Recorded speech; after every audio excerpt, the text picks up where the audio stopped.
चलो दोस्तों, तो आज हम लोग डिस्कस करेंगे गिट और गिटहब के बारे में। तो जैसे कि मैं आपको बता दूं, हम लोगों ने गिट और गिटहब के लास्ट वाली वीडियो में इंट्रोडक्शन को कवर कर लिया था, और आज हम लोग इस वीडियो में गिट और गिटहब के वर्क फ्लो को अंडरस्टैंड करेंगे।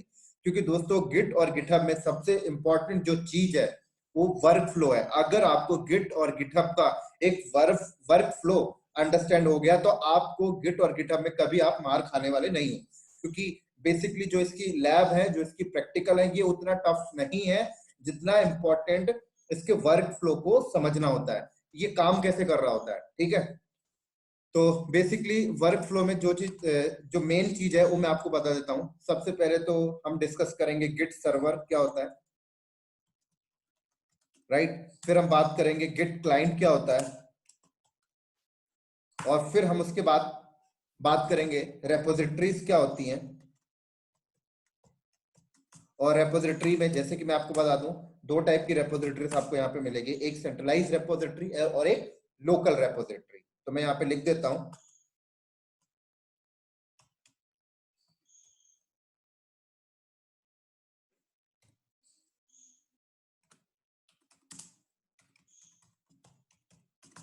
और एक क्या है, लोकल रेपोजिटरी।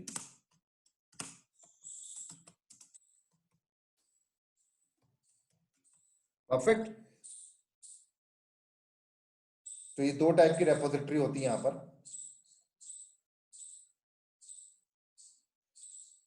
उसके बाद हम लोग यहाँ पे डिस्कस करेंगे पुश क्या होता है यहाँ पर, और फिर हम लोग डिस्कस करेंगे पुल क्या होता है यहाँ पर, और फिर उसके बाद हम लोग डिस्कस करेंगे ब्रांच क्या होता है। ठीक है, तो दोस्तों, गिट और गिटहब के वर्क फ्लो को अंडरस्टैंड करने के लिए ये चीजें हम डिस्कस करेंगे। गिट सर्वर क्या होता है, गिट क्लाइंट क्या होता है, रेपोजिटरी सर्वर क्या, रेपोजिटरी क्या होता है जिसमें सेंट्रलाइज रेपोजिटरी क्या होता है, लोकल रेपोजिटरी क्या होता है, पुश कॉन्सेप्ट क्या कर रहा होता है, पुल क्या कर रहा होता है, राइट, और ब्रांच क्या कर रहा होता है यहाँ पर। तो ये जो यहाँ पर 1 2 3 4 5 6, ये जो 6 टर्म्स है, इसकी हेल्प से आप गिट और गिटहब के वर्क फ्लो को अंडरस्टैंड कर जाएंगे।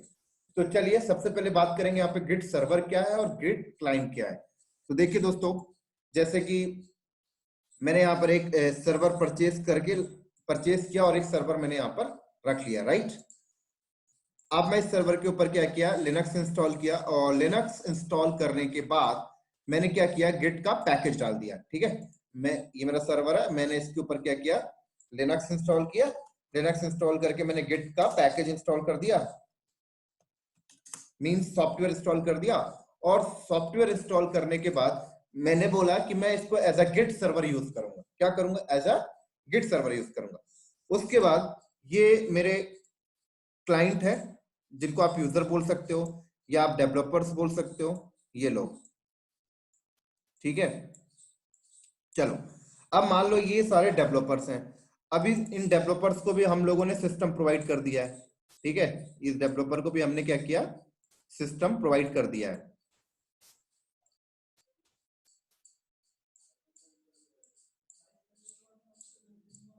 परफेक्ट। चलो, अब ये डेवलपर्स का सिस्टम है। अब डेवलपर्स के सिस्टम में भी हम लोगों ने क्या किया, गिट इंस्टॉल कर दिया। ठीक है ना। अब डेवलपर के सिस्टम में विंडोज हो लिनक्स हो कोई मैटर नहीं करता, यहाँ सर्वर पे भी विंडोज हो लिनक्स से कोई मैटर नहीं करता। अभी समझ लीजिए कि डेवलपर के सिस्टम पे भी क्या है, लिनक्स है, राइट। कुछ डेवलपर के सिस्टम पे लिनक्स है, कुछ के डेवलपर के सिस्टम में विंडोज है, ऐसे मान लीजिए। तो इस पे लिनक्स है और मैंने क्या किया, गिट को यहाँ पर भी इंस्टॉल कर दिया, राइट। इस वाले डेवलपर के सिस्टम में मान लीजिए विंडोज है, बंदा, ये डेवलपर विंडोज में ज्यादा फैमिलियर है, लेकिन गिट इसके सिस्टम पर भी इंस्टॉल है। इसी तरीके से ये एक डेवलपर जिसमें मैंने लिनक्स इंस्टॉल किया और इसके सिस्टम पे भी हमने गिट को इंस्टॉल कर दिया।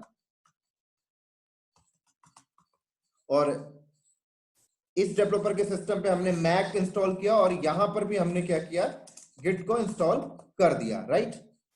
और यहां पर उबंटू है और यहां पर भी हमने क्या किया, गिट इंस्टॉल कर दिया। और ये मान लीजिए एक्सपी है, और यहां पर भी हमने क्या किया, गिट इंस्टॉल कर दिया। तो अब क्या होता है, हमारा यहाँ पर प्लान क्या आता है कि ये सर्वर है और ये सारे क्लाइंट है, क्लाइंट बोले तो यूजर, राइट। इन सबके सिस्टम पे भी गिट इंस्टॉल है और यहाँ पर भी गिट इंस्टॉल है। अब हम लोगों ने क्या बोला डेवलपर्स को कि आप लोग जो भी डेटा है वो इस वाले सर्वर पे अपलोड करिए, इट मींस पुश करिए। तो ये लोग अपना सारा डेटा यहाँ पर पुश क्या करेंगे, जो भी ये लोग सोर्स कोड अपने सिस्टम पे बैठ के राइट कर रहे हैं सॉफ्टवेयर के लिए, वो सारा सोर्स कोड ये डेवलपर्स अपने सिस्टम पे राइट कर रहे होंगे, लेकिन हमने इनको बोला कि आप ये वाले सर्वर पे अपलोड कर दीजिए। तो ये बन गया गिट सर्वर और ये बन गया गिट क्लाइंट।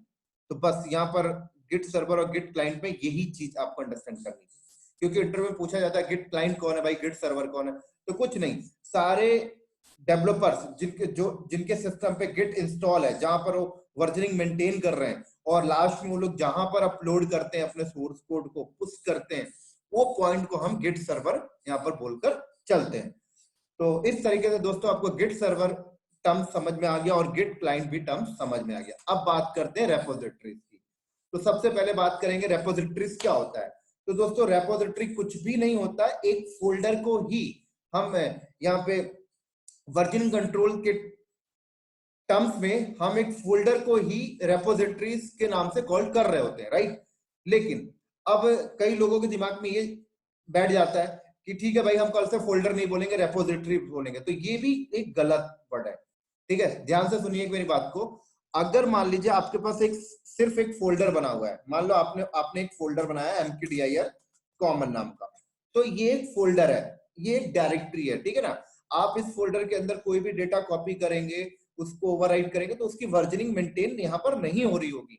लेकिन अगर हम इस कॉमन फोल्डर को एज अ गिट इनिशियलाइज कर दें, राइट, एज अ गिट में ऐड करा दें, तो इसमें वर्जनिंग स्टार्ट हो जाती है। तो जिस फोल्डर पे दोस्तों वर्जनिंग स्टार्ट हो जाती है उसको आप रेपोजिटरी बोल सकते हो। तो यहाँ पर गिट और गिटहब के टर्म्स में जिस भी डायरेक्टरी या फोल्डर के ऊपर वर्जनिंग इनेबल हो जाती है, तो उसको हम लोग एक नॉर्मल फोल्डर के नाम से कॉल ना करके हम लोग उसको रेपोजिटरी बोल रहे होते हैं।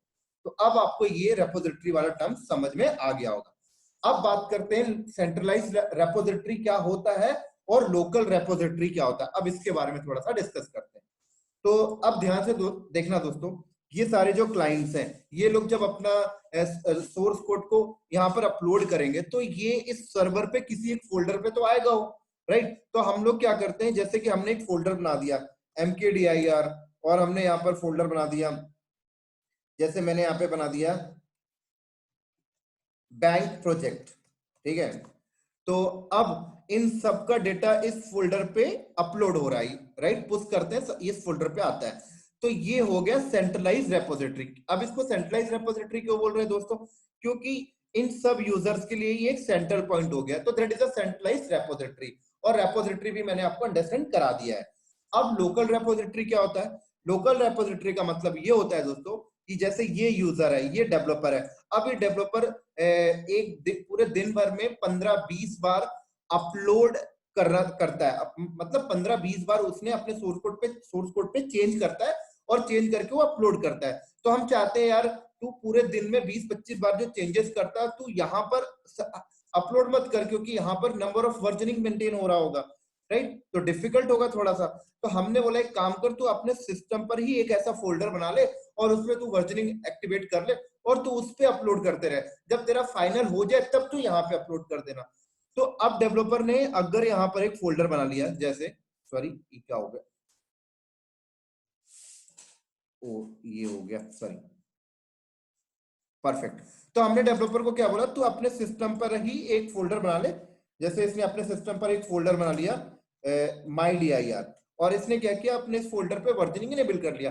अब वो अपने सोर्स कोड पे जो भी चेंजेस करता है, राइट, 20-25 बार पूरे दिन में, राइट, वो क्या करेगा, इसके ऊपर वर्जनिंग उसका मेंटेन हो रहा है। तो ये भी एक, अब इस फोल्डर के ऊपर अगर वर्जनिंग मेंटेन हो रहा तो ये भी एक रेपोजिटरी कहला गया, बिल्कुल। तो हम लोग इसको लोकल रेपोजिटरी बोल रहे होते हैं और हम लोग इसको सेंट्रलाइज रेपोजिटरी बोल रहे थे, जो हमने यहाँ पर बनाया था। आई थिंक वो डिलीट हो गया, परफेक्ट। तो अब दोस्तों ये आपको सेंट्रलाइज रेपोजिटरी और लोकल रेपोजिटरी टर्म्स भी आप क्लियर हो गया होगा, राइट।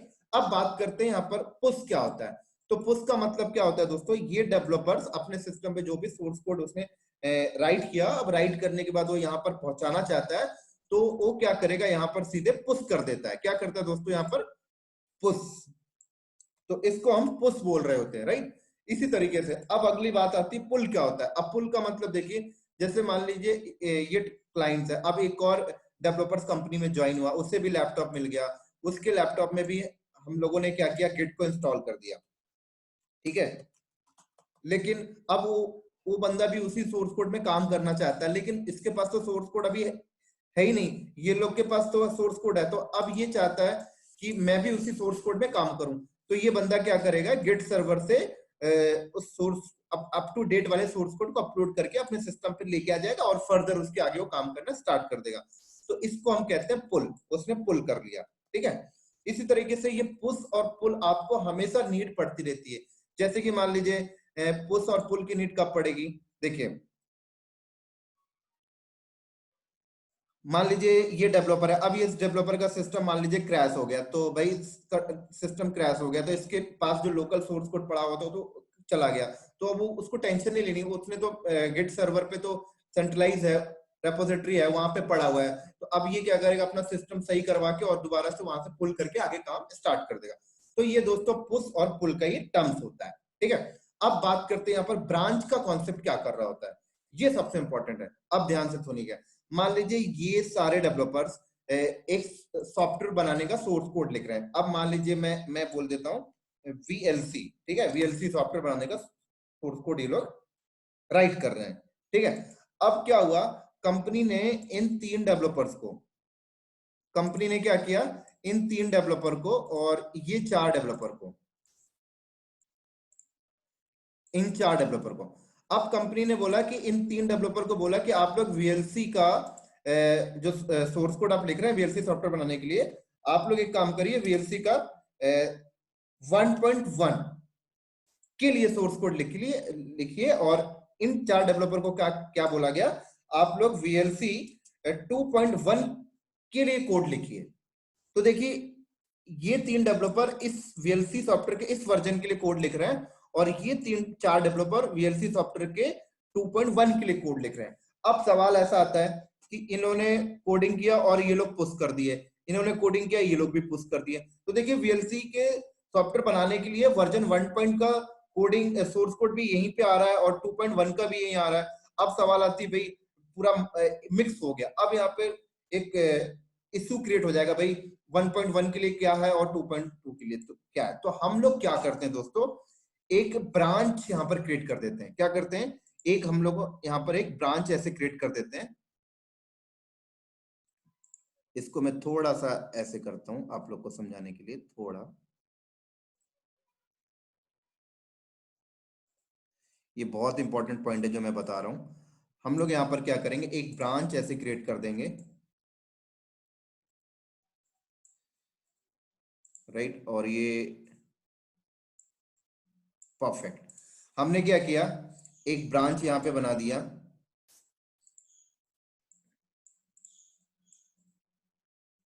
हमने यहाँ पे नाम दे दिया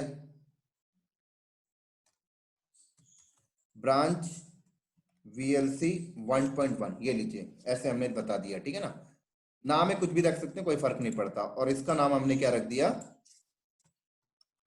branch VLC 2.1।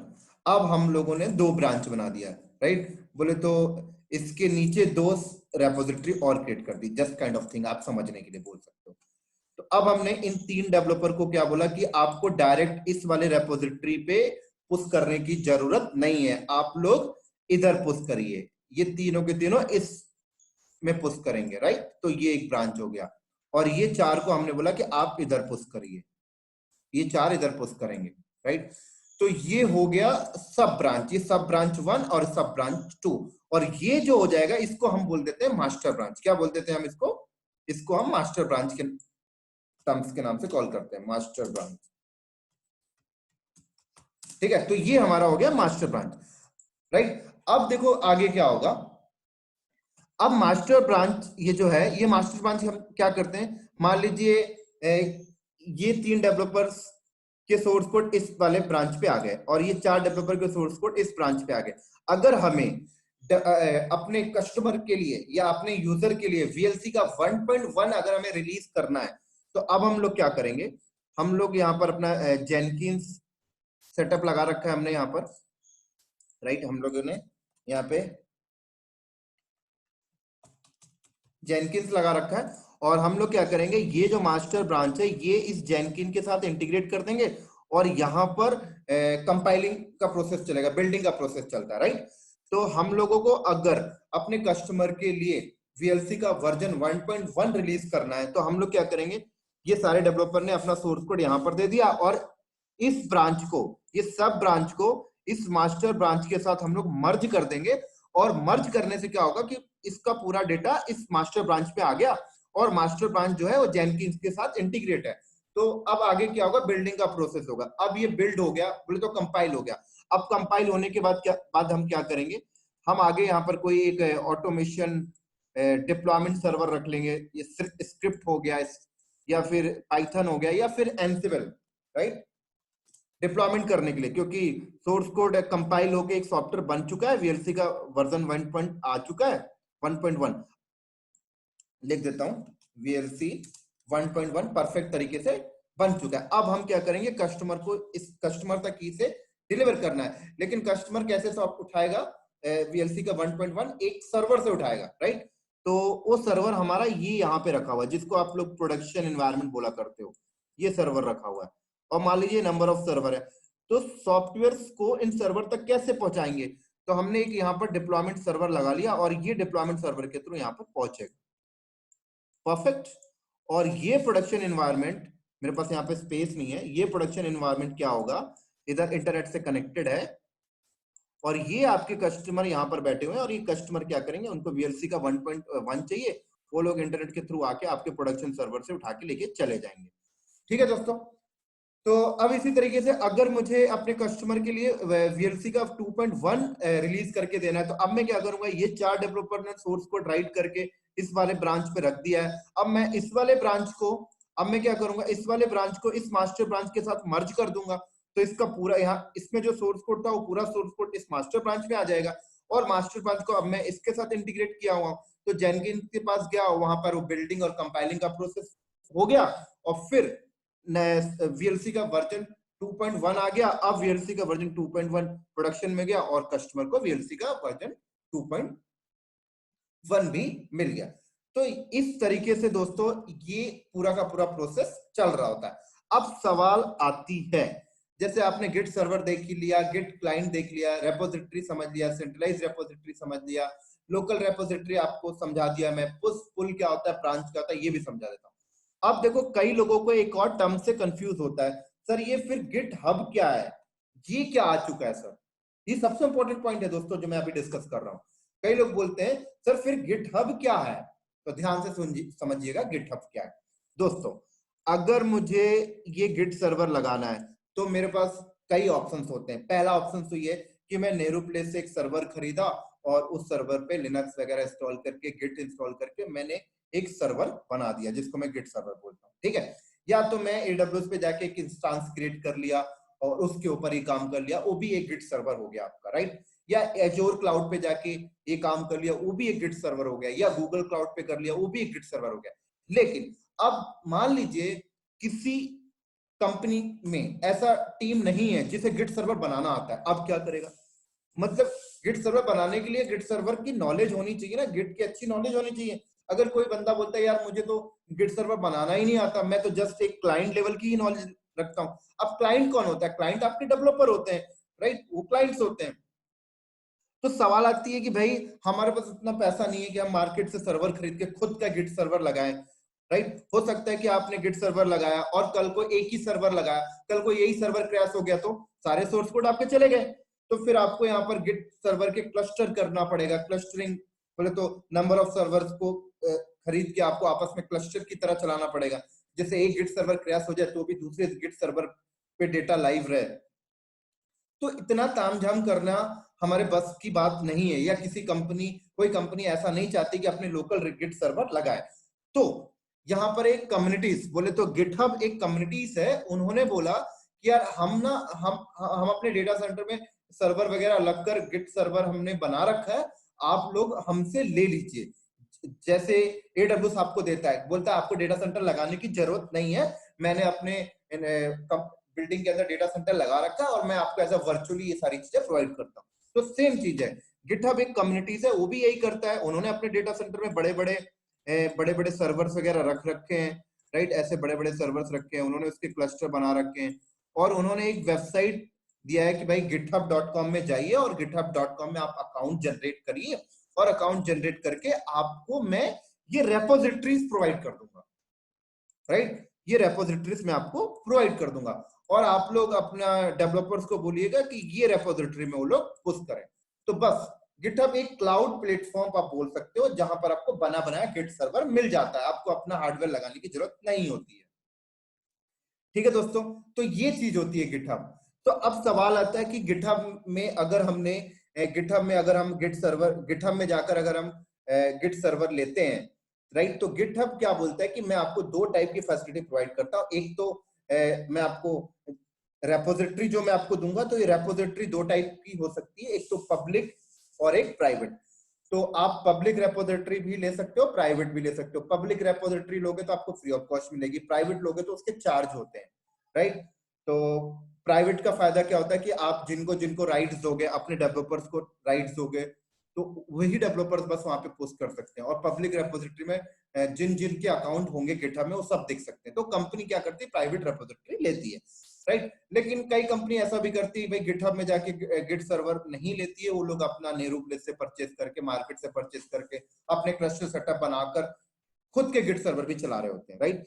But mostly company आज के टाइम पर गिट सर्वर गिटहब से ही ले लेती है, क्योंकि गिटहब पे जाइए और सीधे आपको एक रेपोजिटरी ही तो चाहिए ना, वो रेपोजिटरी आपको मिल गई, बात खत्म। अब आपको ये रेपोजिटरी मिल गई, ये आपकी सेंट्रलाइज रेपोजिटरी मिल गई। अब क्या करना है, सारे डेवलपर्स के सिस्टम में गिट का पैकेज डाल दीजिए और सारे डेवलपर को बता दीजिए कि भाई आप लोग का जो सेंट्रलाइज रेपोजिटरी है वो गिटहब यूआरएल पे रखा हुआ है, कोई लोकल हम लोगों ने सर्वर नहीं लगाया। तो डेवलपर को क्या करना है, उनको तो यूआरएल दे दीजिए, बस वो अपना वहां पे कमिट कर दिया करेंगे, बोले तो वहां पर पुश कर दिया करेंगे। लेकिन अब यहाँ पर गिट और गिटहब इंजीनियर का जो सबसे बड़ा जॉब रोल आता है वो क्या होता है, मैं आपको बताता हूँ। वो रोल ये होता है कि मान लीजिए कोई कंपनी लोकल अगर गिट सर्वर लगा रही है, तो भाई वो गिट सर्वर लगाने में आपको हेल्प करनी है, उसकी क्लस्टर सेटअप आपको करनी है, ये गिट इंजीनियर का काम होता है। और दूसरी चीज, किसी भी डेवलपर्स के सिस्टम में गिट अगर काम नहीं कर रहा, या डेवलपर से गिट सर्वर पे कोड को पुश नहीं कर पा रहा है, तो ये गिट इंजीनियर की रिस्पॉन्सिबिलिटी होती है, चेक करिए भाई क्या दिक्कत है। दूसरा, ऐसे कोई डेवलपर्स गिट सर्वर पे जब कोई कोड को सोर्स कोड को पुश करे, तो एक ऑथेंटिकेशन यूज करना चाहिए, राइट। कोई यूजर नेम पासवर्ड के साथ पुश करे, तो वो यूजर नेम पासवर्ड जनरेट करके देना एक गिट इंजीनियर का काम होता है, तो गिट सर्वर पे बैठ के काम कर रहा होता है। इसी तरीके से एक नया डेवलपर्स कंपनी में आ गया, तो अब नया डेवलपर्स को भी इस गिट सर्वर पे कोड को पुश करने का राइट देंगे, तो ये गिट सर्वर मैनेज कर रहा होता है, राइट। और गिट सर्वर के अंदर जो आपने ये रेपोजिटरी बनाई है, इस रेपोजिटरी को जेनकिन के साथ इंटीग्रेट करना, ये गिट इंजीनियर का काम होता है। तो ये सारा का सारा काम एक गिट इंजीनियर का होता है। इसी तरीके से मान लीजिए अगर आपकी कंपनी लोकल गिट सर्वर नहीं लगाई है, गिटहब में जाकर उन्होंने रेपोजिटरी लिया, तो वहां पर भी ये सारी चीजें आपको करनी पड़ेगी। वहां पर फिर आप उसको गिट इंजीनियर और गिटहब इंजीनियर भी बोल रहे होते हैं कि भाई गिटहब इंजीनियर क्या कर रहा है, गिटहब के यूआरएल पे जाकर उन्होंने एक रेपोजिटरी को मेंटेन कर रहा है, डेवलपर्स को उस रेपोजिटरी पे राइट्स दे रहा है, किसी डेवलपर्स को उस रेपोजिटरी से राइट्स को डिनाई कर रहा है क्योंकि वो अननेसेसरी यूज कर रहा था। तो ये सारा मैनेजमेंट, ये सारा काम झाम जो होता है वो गिट और गिटहब इंजीनियर का हो रहा होता है। तो ये था दोस्तों आपका एक छोटा सा गिट और गिटहब के ऊपर वर्क फ्लो, और मुझे उम्मीद है कि आप लोगों को वर्क फ्लो समझ में आ गया होगा, और अगले वीडियो से हम लोग गिट और गिटहब की प्रैक्टिकल्स को स्टार्ट करेंगे। तो ठीक है दोस्तों, अगर ये इंफॉर्मेशन वीडियो आपको पसंद आया तो दोस्तों क्लाउड नॉलेज चैनल को सब्सक्राइब करिए और इस वीडियो को लाइक करिए। तो ठीक है दोस्तों, अगले वीडियो में मिलते हैं गिट के प्रैक्टिकल के साथ। तब तक के लिए बाय बाय।